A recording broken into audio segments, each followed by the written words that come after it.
నమస్కారం కిరణ్ టీవీ ప్రేక్షకులకి స్వాగతం. ప్రస్తుతం మనతో పాటు ఉన్నారు ప్రముఖ ఆధ్యాత్మికవేత్త జ్యోతిష పండితులు జేఎస్ శాస్త్రి గారు. నమస్కారం గురుగారు. నమస్కారం.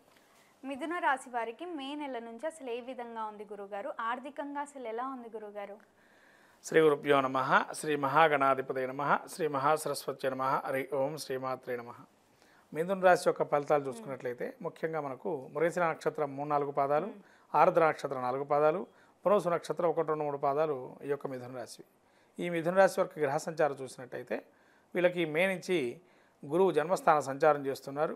అట్లానే రాహు కేతువులు వీరికి తృతీయ స్థానంలో కేతువు, అలానే ఈ యొక్క రాహు వచ్చేసి వీరికి దశమ స్థానం అంటే భాగ్యస్థాన సంచారం 9వ స్థానం సంచారం చేస్తున్నారు. అలాగే కుజుడు ద్వితీయ స్థాన సంచారము, మళ్ళీ రవి బుధుడు వీళ్ళకి ఏకాదశంలో సంచారం, శుక్రశనులు దశమ స్థాన సంచారం. మిథున రాశి వారు చూసినట్టయితే ముఖ్యంగా ఎప్పుడైతే జన్మంలో గురువు వస్తున్నాడో ఒక మనసులో ఒక చింతనా భావన కలగటం, అంటే ఒక పని మొదలు పెడితే కొంత అపనమ్మకంగా ఉండటం, అవుతుందా లేదా అని ఒక ఊహాగానాలతో ఉండటం, అలానే వీళ్ళ కుటుంబంలో కూడా ఉన్నట్టుండి ఒకసారి పేరు పోవటం, అంటే ఒక మంచి పేరు సంపాదిస్తారు కుటుంబంలో కానీ బయట కానీ. ఉన్నట్టుండి ఏదో చిన్న వీళ్ళ మీద ఒక అగిపుల్ల వేసేసి వీళ్ళు అట్లాంటి వాళ్ళు ఇట్లాంటి వాళ్ళు అనేది బయట లోకల ప్రచారం అవుతుంది. ఆ ప్రచారం అయ్యేటప్పటికి వీళ్ళ మీద కొంతవరకు ప్రతికూల అంశంగా అదే అవకాశం ఉంటుంది. తర్వాత ముఖ్యంగా చెప్పాలంటే ధనంకి సంబంధించిన ఇబ్బందులు కలిగే అవకాశం ఉంటాయి. అనుకున్నంత ధనం తొందరగా రాకపోవటం, అయితే ధనానికి సంబంధించిన సమస్య ఉండడం, అట్లానే వీరి కుటుంబంలో కూడా ఇది భార్యాభర్తలకు కూడా కొన్ని మనస్పర్ధలు వచ్చే అవకాశం ఉంటుంది. జాగ్రత్తగా చూసుకోవటం అనేది మంచిది. తర్వాత విద్యాపరంగా ఎలా ఉంది గురుగారు? విద్యాపరంగా జాగ్రత్తగా చదువుకోవాలమ్మా. జన్మంలో గురువు వస్తున్నాడు కాబట్టి, ఎప్పుడైతే గురువు ద్వితీయంలో జన్మస్థానంలో సంచారం చేస్తున్నాడు కాబట్టి అంతా చూస్తే మనకు వచ్చినట్టుగానే ఉంటుంది విద్యార్థులకి. అంటే పుస్తకం తిరిగేశారనుకోండి ఒకసారి, అన్నీ మనం మైండ్లో ఉన్నాయి అంట, చివరికి అక్కడ పోయిన తర్వాత ఏది కనపడకుండా ఉంటుంది. అంటే రాసే సమయంలో కొంత జ్ఞాపకం, అదే బుద్ధిమాంద్యం అనేది కలిగే అవకాశం ఉంటుంది. కాబట్టి ఆరోగ్యపరంగా చూస్తే కనుకమ్మ వీళ్ళకి చాలా బాగానే ఉంది, ఇబ్బంది ఏం లేదు. రాబోయే కాలం కూడా అయితే నెల కూడా అంతా కూడా ఆరోగ్యంగా అయితే బాగుంటుంది. ముఖ్యంగా చెప్పాలంటే కొన్ని చిన్న చిన్న పరిష్కార మార్గాలు చేసుకోవటం అనేది మంచిది. గురుగారు, కొంతమంది ఇబ్బంది పడుతూ ఉంటారు, బిజినెస్ స్టార్ట్ చేసాం కానీ రన్ అవ్వట్లేదు, లేదా బిజినెస్ పెట్టాలి అనుకుంటున్నాం కానీ డబ్బు లేదు అని బాధపడుతూ ఉంటారు. సో వాళ్ళకి ఎలా ఉంది? బిజినెస్ అనేది కొద్దిగా ఇబ్బందికరమేమో, ఇప్పుడు పెట్టుకోకూడదు. ఎందుకంటే పెట్టుకుంటే వీళ్ళకి జన్మంలో గురువు ఉన్నాడు కాబట్టి బిజినెస్ జోలికి వెళ్ళకపోవటం మంచిది.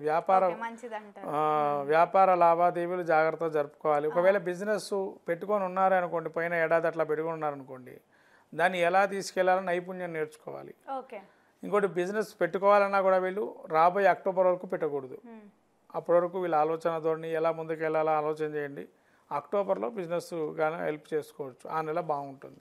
పెళ్ళి అవ్వట్లేదు అని కొంతమంది బాధపడుతూ ఉంటారు, వాళ్ళకి ఎలా ఉంది గురుగారు? మ్యారేజ్ సమస్య ఉండేటువంటి వారికి కూడా ఈ యొక్క మిథున రాశి వారికి మొన్నటి వరకు మనకు గురువు బలం బాగా ఉంది.